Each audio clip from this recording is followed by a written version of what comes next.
Welcome back dear students. हमारा typing test जारी है। जी बेटा आप अपना तारफ़ करवा दें। जी मेरा नाम मोहम्मद जासिम है। जासिम आपका पहला टेस्ट है या दूसरा टेस्ट है? पहला टेस्ट है। पहला टेस्ट है। एक क्वेश्चन आपसे पूछना है, आप हमें ये बताएं कि कंप्यूटर को किसने इन्वेंट किया है? Charles Babbage. ठीक है, शाबाश। यह स्टार्ट करें जी। Very good.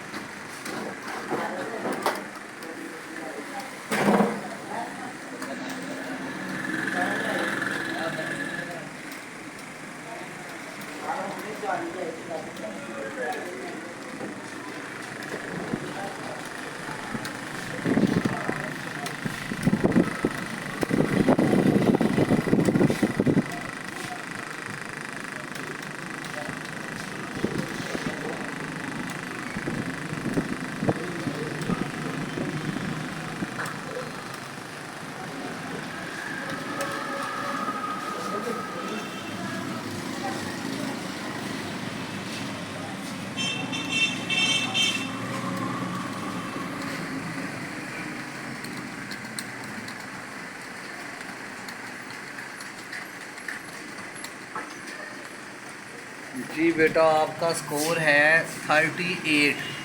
बेटा इस हिसाब से आपका स्कोर 30 से ऊपर 40 से कम, तो आपको 25 में से 15 नंबर दिए जा रहे हैं। ठीक है, शाबाश, थैंक यू।